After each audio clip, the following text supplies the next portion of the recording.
में जो हम माजी में देखते थे कम्युनिटी पोलिसिंग के हवाले से, जो मोहल्ला कमेटियों के हवाले से, ये एक बड़ा अहम मामला है। इसका पुलिस का और वहाँ मकामियों का जो डिफरेंस है वो भी एक ख़त्म होता है, जो गैप है उस पर भी। हमारे साथ इस वक्त मौजूद हैं, हम उनसे भी बात कर लेते हैं। नदीम सिद्दीकी साहब मुत्तहिदा कौमी मूवमेंट पाकिस्तान के रहनुमा, लेकिन साबिक डेप्यूटी CPLC चीफ हैदराबाद भी रहे हैं। सिद्दीकी साहब, ये बड़ा एक अहम मामला है कि जब पूरी दुनिया में भी, ये पाकिस्तान नहीं पूरी दुनिया में है, कम्युनिटी पुलिसिंग हो तो कदरे चीज़ें बेहतर हो जाती हैं। कम अज़ कम ये जो छोटा क्राइम है जिसे हम स्ट्रीट क्राइम का नाम देते हैं, इस पर काबू पाना ज़्यादा आसान होता है।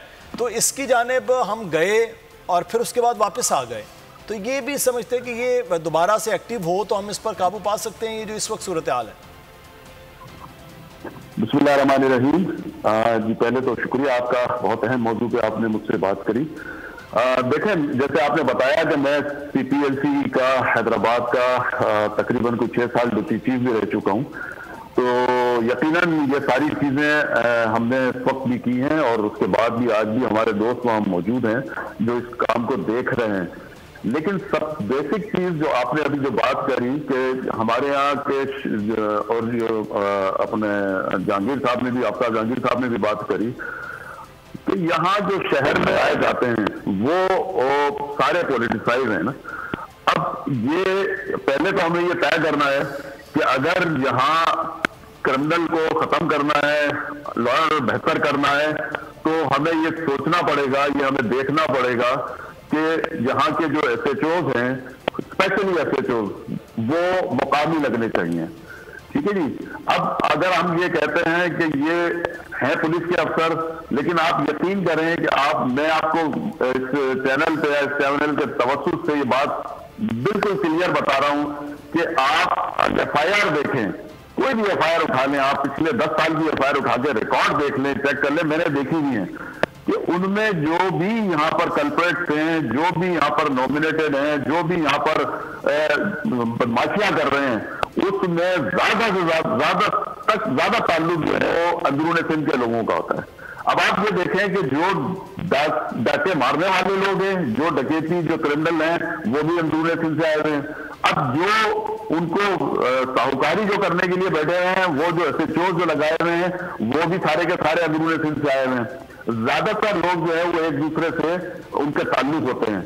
ये बड़ी बेसिक चीज है, इनको हमें फौरी तौर पे खत्म करना पड़ेगा। इनकी आपस की जो ये इनका एक आपस का गैंग है, ये खत्म करना पड़ेगा। आप देखेंगे वज़ीर आला बयान देते हैं, कल चीफ मिनिस्टर साहब का बयान मैंने सुना कि, और बड़ा अफसोस हुआ, जेल में भी ऑपरेशन करना पड़ेगा और वहां से भी जो है वो हमें लगता है कि ये वारदातें कराई जाती हैं। यानी ये बयान ऐसा बयान है कि जिसमें अगर मैं ये कहूँ कि 10 साल से तकरीबन या 12 साल से जो है वो पीपुल्स पार्टी की गवर्नमेंट है, 13 साल से तकरीबन, और कई साल से जो है वो ये चीफ मिनिस्टर हैं और होम मिनिस्टर हैं। तो अब ये अगर ये बयान दें कि जेल के अंदर जो कि लोग बंद हैं, महबूस है, बंद हैं, उन लोगों को अगर ये सही तरीके से जो है मतलब नहीं देख सक रहे हैं, तो लोग चीज पे जो क्राइम करने वाले लोग हैं, तो उनको किस तरीके से ये नबर्दो-आज़मा होंगे। तो बहरहाल ये एक बड़ा लंबा प्रक्रिया है। CPLC में मैंने काम किया है, मैंने देखा है। मैं आपको रिकॉर्ड का हिस्सा बता रहा हूं कि आप मंगवाएं पिछले 8-10 साल की FIR जो है, जो हमारे पास आती थी, उसमें मोस्टली या तो कोई चांदी होता था, या कोली होता था, कोई भुट्टो होता था, कोई तालपुर होता था, इस किस्म के। ये मुझे इन कम्युनिटी से कोई ताल्लुक नहीं है। हर कम्युनिटी में कोई बुरा बंदा होता है। अब आपकी FIR निकलवाएं और उस पर इन्वेस्टिगेट करें, मुझे भी बिठाएं, मैं आपको दिखाता हूं आपको कि ये सारी चीजें कैसे खत्म होंगी। ये इन्होंने बात करी हमारे मंदुखैल भाई ने, ये बड़े मेरे मोहतरम हैं, बड़े मतलब ये कि पुराने पॉलिटिशियन भी हैं और अच्छे लॉयर भी हैं, लेकिन ये सारी चीजें करने से होंगी। आपने कहा, मंदुखैल भाई ने कहा कि जी ये चूंकि हालात ऐसे खराब कर दिए गए और इसमें जो है वो एक शोबा बेरोजगारी का भी है, उसकी वजह से भी ये होता है। मैं मानता हूँ इस बात को, इसमें कोई शक नहीं। यही तो MPM कहती आ रही है काफी टाइम से कि जब बेरोजगार होंगे लोग तो ये काम करने दें, ये करा जाएगा जो है।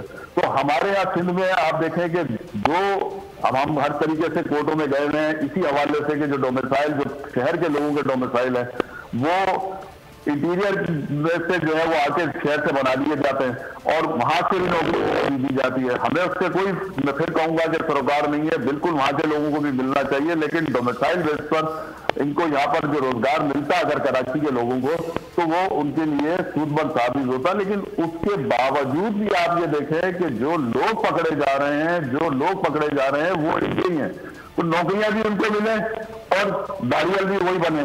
तो ये कहाँ का कानून और कहाँ का तरीकेकार है। लिहाजा मेरी आपके चैनल के तवज्जुह से यही गुजारिश होगी, यही मेरी मकामी और गैर मकामी का मामला आप समझते हैं कि अगर SHOs यहाँ गैर मकामी हैं तो कहीं ना कहीं सहूलतकारी जो है वो अमल भी गैर मकामियों के लिए होता है। बहरहाल ये हम इसको जी सिद्दीकी साहब हम इसको नहीं रख सकते कि मैं आपको जो बात कर रहा हूँ मैं इसको 110% ये नहीं कह सकते हम, बिल्कुल ये मुख्तलिफ, क्योंकि ये 2.5-3 करोड़ की आबादी के शहर, यहाँ तमाम कौमियतों के लोग भी बस रहे हैं, कोई आर्जी हैं, कोई मुस्तकिल हैं और कुछ 50 साल से हैं, कुछ 20 साल से हैं, कुछ 70 साल से हैं। तो ये क्राइम का जो रेशो है वो हम तमाम कौमियतों में जोड़कर देखेंगे। बहुत से ऐसे केसेस हैं वो हमें यहाँ पर रहने वाले सिंध से बजाय पंजाब से भी नज़र आते हैं, वो सिंध की बजाय बलूचिस्तान और KP के भी लोग, कश्मीरी भी लोग वो नज़र आएंगे, वो भी इस क्रिमिनल एक्टिविटीज़ में होंगे। जो मकामी यहाँ पर मौजूद हैं लोग वो वहाँ यहाँ भी मौजूद होंगे। तो हम इसको क्राइम के जोड़ के वो देख रहे हैं। तो बाकी जो आप बात करें आप अपने तजर्बे की बुनियाद पर। कादिर खान मंदखिल साहब आप कुछ कहना चाहते थे, लेकिन मेरा सवाल भी साथ ले लीजिए आप अपने कॉमेंट के साथ। मैं मंदखिल साहब मेरा सवाल भी लीजिए। सर जिम्मेदारी जो भी है जैसे भी है, जिम्मेदारी होती है सर कप्तान की। जब ये क्रेडिट जाता था तब कायम अली शाह साहब को, फिर मुराद अली शाह साहब को क्रेडिट जाता था कि वो कप्तान है। वफाकी इदारे भी उनके साथ होते थे, सिक्योरिटी इदारे भी उनके साथ होते थे, वो खुद होते थे। यहाँ अमन व अमान बेहतर हुआ, 2015 से लेकर आज 2022 तक बेहतरी सूरत हाल है। लेकिन अब जब ये है तो फिर सर कप्तानी ये भी अब सेरा लें कि जो हालात हैं उसकी जिम्मेदारी भी मुराद अली शाह साहब की हो। फिर देखिए, मैंने ये अर्गिज नहीं कहा कि टोटल क्रेडिट आप कप्तान को दे दे, लेकिन कप्तान के साथ अदारे मौजूद थे और वो अदारे आज भी मौजूद है। आपने शुरू में एक बात की थी वज़ीर आला की, उन्हें काम देखेंगे। आप मुझे बताओ वज़ीर आला के पास क्या इख्तियार है सिवाय मीटिंग चेयर करना? उसके अलावा क्या इख्तियार है सिवाय उसको तनकीद करना, सिवाय उसको डायरेक्शन देना? उसके अलावा तो कोई इख्तियार नहीं है। दूसरी बात जो आफ्ताब जहांगीर साहब ने बात की, क्यों है सुन देखिए मैं एक चीज बताऊं आपको। IG हमारे इस पे नहीं होता है, रिकमेंडेशन पे IG होता है वफाकी हुकूमत का। आपको देखा है पिछले अदवार में बहुत सारी IG साहबान के साथ हमारे इख्तलाफ भी रहे, चाहे वो इमाम कलीम साहब हो, चाहे वो दूसरे साहब हो, AD ख्वाजा साहब हो। इनके साथ सिंध हुकूमत की जानबूझ के उन अफसरान को भेजते थे जिनकी पीपल्स पार्टी के साथ नहीं बनती थी। देखिए मैं एक वकील हूं, मैं आपको और मिसाल देना चाह रहा हूँ, सुन ले। मैं एक और मिसाल, जज को, जो जज होता है चाहे लोअर कोर्ट को या हाई कोर्ट सुप्रीम कोर्ट का, उसको पब्लिक गैदरिंग में मोरली मना किया हुआ है कि आप नहीं जाएंगे। उसकी वजह यह है कि लोग जान पहचाना निकाले। तो जजेस के ऊपर जब ये रिस्ट्रिक्शन है तो मैं इस चीज को भी मानने को तैयार नहीं। बिल्कुल सही। अच्छा मंदखिल साहब, मैं कथा कलामी में वक्त खत्म हो रहा है। सब्सक्राइब करें और बेल दबाएं ताकि कोई खबर रह न जाए।